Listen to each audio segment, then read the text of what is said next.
Hoje a gente vai conversar sobre como a posição das estacas elas interfere diretamente no dimensionamento, no detalhamento e nos esforços das próprias estacas. Hoje a gente vai fazer uma análise de um estudo que eu estou fazendo aqui em relação ao bloco de duas estacas dentro de um projeto e a gente vai ver a posição delas, tanto na vertical e na horizontal, o que isso causa de diferença no próprio detalhamento e no quantitativo das nossas estacas. O objetivo aqui principal do vídeo é mostrar os comportamentos da estrutura, né? A questão do detalhamento e a questão do quantitativo. Lembrando que o objetivo do canal aqui não é você pegar aqui os resultados que vão dar e jogar no seu projeto. O objetivo real é a gente fazer um estudo de fato e entender o funcionamento e como que essas pequenas alterações podem influenciar no nosso projeto. Lembrando que essa questão de dimensionamento de estacas, em cidades pequenas, em projetos menores, fica assim muito a cargo do próprio engenheiro civil que pega o projeto estrutural ali e entregar isso. Até porque o cliente final ali, o dono de uma casa, o cara que quer construir uma casa que seja de alto padrão, às vezes ele não entende nem por que precisa do projeto estrutural e muito menos entenderia se fosse precisar de um projetista geotécnico, né? Então, assim, o mercado ele pede que a gente saiba também dimensionar, pelo menos a parte ali mais básica de estacas. E, lógico, se fosse um prédio, o prédio tem que ter geotecnista, cortina de estacas, com tensão muito alta, muro de arrimo muito alto. Tem que ter o geotécnico para fazer isso, né? E para você que não me conhece, meu nome é José Vitor, eu sou engenheiro civil especializado em projetos de concreto armado e protendido. E o objetivo desse canal é trazer vídeos como esse, onde a gente troca uma ideia aqui e para um pouco para pensar em estruturas e de fato como as coisas funcionam. Eu tô com um cenário novo aí, tô terminando de organizar ainda, mas eu quero trazer muito vídeo e muito conteúdo daqui pra frente. Espero trazer um vídeo aí por semana. E se você gosta desse tipo de vídeo, deixa aqui seu comentário, deixa o like aí, se inscreve no canal e manda pro seu amigo aí dentro de estruturas. Eu vou mostrar pra vocês aqui os dois modelos que a gente tem. Deixa eu só mudar a tela aqui. O primeiro modelo é esse aqui, onde a gente tem o bloco na horizontal, onde está um bloco na horizontal do lado do outro aqui.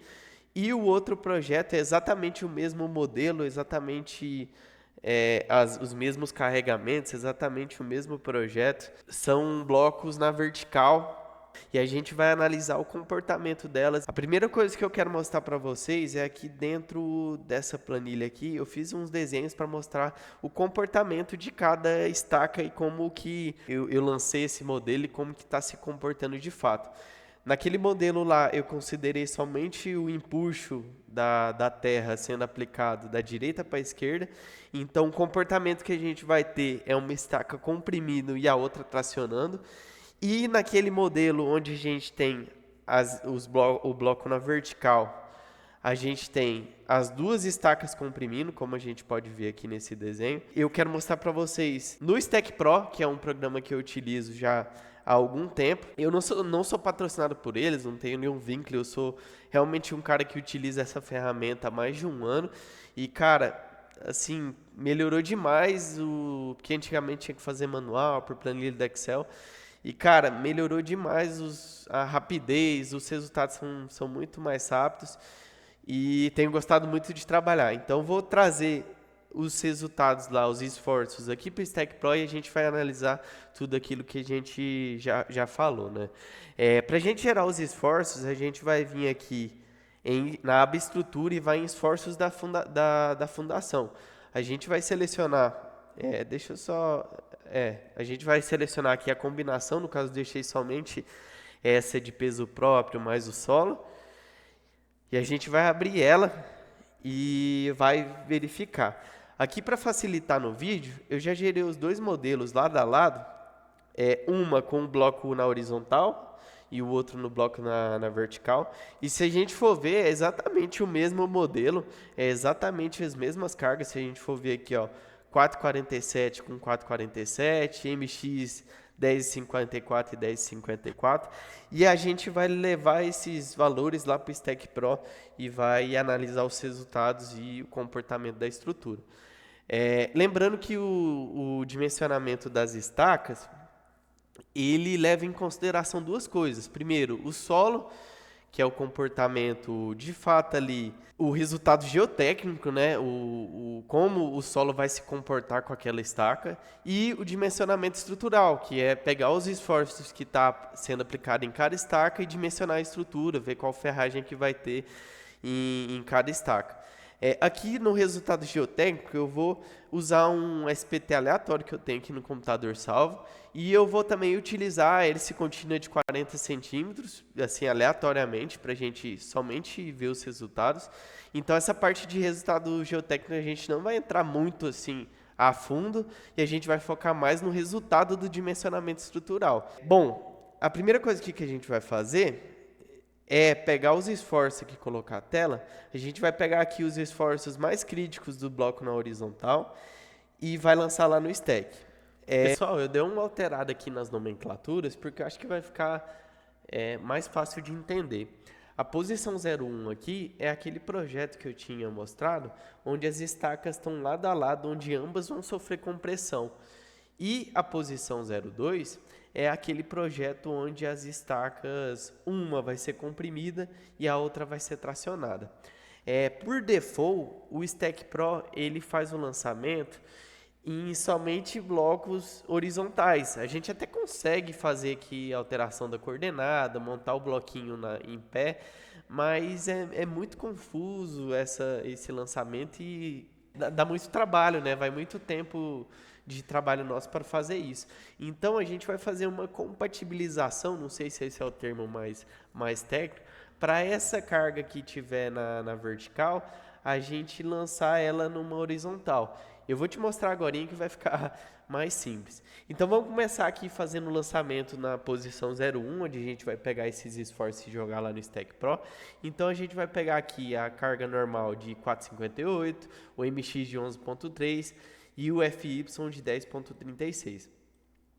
Se a gente for olhar o resultado geotécnico, como eu te disse, eu não vou entrar muito aqui se o solo está resistindo ou não, porque não é um objetivo aqui nosso nesse momento. Mas pode acontecer em situações que a gente tem um solo muito ruim, que de um modo a estaca, por exemplo, na posição 1 ela passa e na posição 2 ela já não passa, por conta que talvez o solo não resiste muita tração. Então, aqui também tem interferência em relação ao posicionamento e o que a estaca vai sofrer, né? Nesse caso aqui, como eu tinha comentado lá atrás, essas duas estacas elas estão sofrendo a compressão. Se a gente for pegar aquele desenho nosso lá, é essa posição 01 aqui, ó, que as duas estacas seriam comprimidas. E a posição 02 é onde uma está comprimida e a outra tá tracionada, né? Se a gente for olhar aqui o dimensionamento, a análise estrutural, a gente consegue ver que o esforço de momento fletor, ela não vai até o final da nossa estaca. Então, a nossa armadura não precisa estar lá até o final. Ela vai somente até um ponto, igual o Stack Pro mostrou para a gente aqui. Eu vou somente rodar aqui os cálculos, eu não vou entrar nos cálculos manuais, porque senão ficaria uma aula muito extensa, mas eu vou testar aqui armaduras e a gente vai ver o fator de segurança e o que está passando e o que não está passando. Se a gente for ver aqui com 8 barras de 10 milímetros, a gente já tem um fator de segurança muito, muito baixo.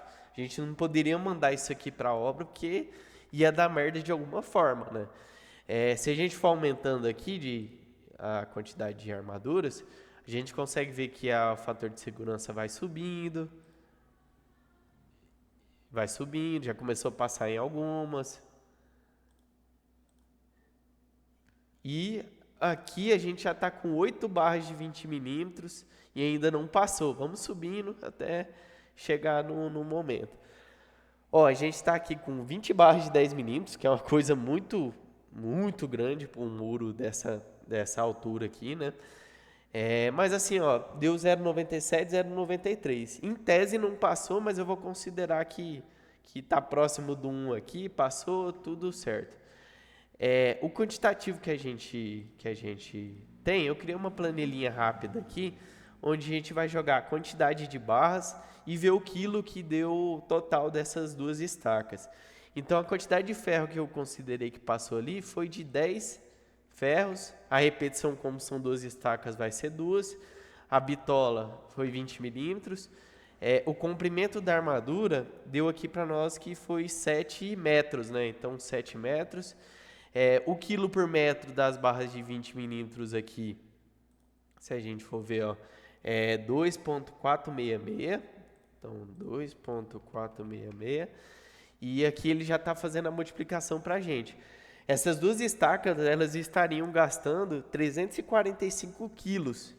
E agora a gente vai verificar se essa posição 2, como que foi o resultado dela nessa situação, né? Para essa posição 2 aqui, a gente tem exatamente aquelas mesmas cargas que a gente tinha, só que elas estão sendo aplicadas de uma forma diferente no nosso bloco, né? Para fazer isso, para fazer essa compatibilização, eu sempre gosto de usar o Paint, porque fica muito fácil, porque a gente consegue desenhar aqui o que está acontecendo no nosso bloco e fica muito fácil de rodar isso, né? Vamos pegar aqui o pincel e vamos desenhar. O nosso bloco ele está na posição 02, que está dessa forma. E aqui a gente tem os mesmos N458, não vou colocar ela normal aqui. O momento em X está em 11,31. Se a gente usar a regra da mão direita, se a gente colocar aqui, ó, exatamente em cima de onde está a nossa seta e fazer isso aqui, a gente consegue ver que uma estaca vai comprimir e a outra vai tracionar, que é o modelo que o nosso está acontecendo mesmo. Aqui, além disso, a gente tem a força em Y de 10,36, então 10,36 negativo para baixo. Aí, para a gente fazer essa compatibilização, a gente vai selecionar esse bloco e vai copiar ele aqui para baixo. Então, a gente vai copiar ele, trazer aqui para baixo. A gente vai clicar com o botão direito e girar 90 graus para a direita. Ou seja, a gente está com o bloco deitado agora com a mesma situação que a gente estava com o bloco em pé. Se a gente usar a mesma regra da mão direita para onde está a nossa seta ali de momento, a gente vai ver que mesmo assim, da mesma forma que do bloco de cima, uma estaca está comprimindo e a outra está tracionada. Então, a gente vai levar isso aqui para o Stack Pro. Trazendo isso aqui para o Stack Pro, a gente vai lançar os mesmos 4,58, o FX, o FY, que antigamente era menos 10,36, agora ele é um FX de menos 10,36. Então, lancei ele aqui e lancei o momento que era em X, agora é em Y. Então, menos 11,31 aqui. Sempre usar a regra da mão direita. Coloca a mão direita em direção à seta do momento e faz o movimento e vê se as estacas estão comprimindo ou tracionando. Aqui no resultado geotécnico, a gente consegue ver exatamente o que eu tinha comentado, que uma estaca está comprimindo, que é essa daqui, e essa daqui está tracionando. Aqui no Stack Pro, o N positivo ele é compressão e o N negativo de tração. Como eu disse, eu não vou olhar o resultado geotécnico aqui, porque não é o objetivo do nosso vídeo, né?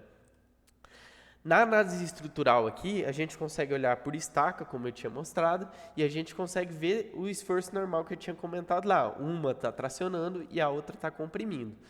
Quando a gente tem tração em uma estaca, a gente tem que levar essa armadura até lá embaixo. Se a gente for ver esse detalhamento aqui, ó, trazer o detalhamento lá para baixo. Essa tração a gente tem que armar ela toda. Se a gente for ver até aqui no dimensionamento estrutural, o stack já traz para a gente aqui que a armadura ela vai até lá embaixo. E aqui é indicado a gente também colocar essa opção de ancoragem armadura até no topo. Se a gente for ver aqui, a gente vai rodar o cálculo da armadura e vai fazer a comparação com outro exemplo, né? Se a gente for colocar aqui 6 barras de 18, a gente vê que o fator de segurança está muito alto, né? Então, a gente consegue ir reduzindo isso aqui. Então, vamos ver 8 barras de 10. Aqui quase passou. Então, vamos aqui para 2 de 12,5. Ou 8 de 12,5, né? Então, aqui ficou bom as 8 barras de 8 milímetros mesmo. Bom, eu vou lançar esse comprimento lá na planilha e vamos fazer a comparação de quantitativo. Lembrando, uma deu 8 barras de 12,5, só que ela arma até lá embaixo, e a outra a gente deu 10 barras de 20, né? Então aqui na posição 2 a gente tem 8 barras vezes 2 estacas, bitola 12,5. O comprimento de armadura, ele considerou aqui como 10, 9,94, mas vamos considerar 10 metros aqui. Quilos por metro, se a gente for ver aqui 12,5, ela dá que 0,963 quilos por metro. Então, 0,963 quilos por metro. Se a gente for ver aqui a posição 2, mesmo ela indo no comprimento de armadura até lá embaixo, ela deu pra gente aqui praticamente a metade de área de aço que tinha dado na outra situação. Então era o que eu queria mostrar para vocês. O objetivo desse vídeo era mostrar a diferença do comportamento em relação à posição do nosso bloco, mostrar o detalhamento que a gente não precisa levar a armadura lá embaixo por conta que está só comprimindo e a outra está tracionando, e a diferença do quantitativo nessa situação. Nem sempre isso acontece, obviamente, porque na situação aqui aconteceu dessa forma, mas é uma coisa que você pode trabalhar no seu projeto. Se eu trabalhar com o meu bloco deitado aqui, como que vai ser essa armação? Se eu trabalhar com o bloco em pé, a posição 0,2 lá, como é que vai ser na prática? Nesse exemplo aqui, a gente viu que deu uma diferença gritante, né? Se a gente for ver aqui, deu praticamente quase metade, né? Um pouco mais da metade, porque foi 154 vezes 2, foi praticamente a metade ali de aço. E era isso que eu queria mostrar para vocês. Tá sempre atento a isso em muro de arrimo. E aí entra aquela coisa, se a sua arquitetura permitir ter blocos dessa forma, logicamente vai ajudar, mas a gente sabe que na vida real pode ser que o muro ali tenha divisa, N fatores que pode acontecer dentro de um projeto, né? Então eu espero que vocês tenham gostado desse vídeo, foi um vídeo assim mais simples, né? Mas espero que vocês tenham gostado e tamo junto, viu? Não se esquece de se inscrever, deixar nos comentários aí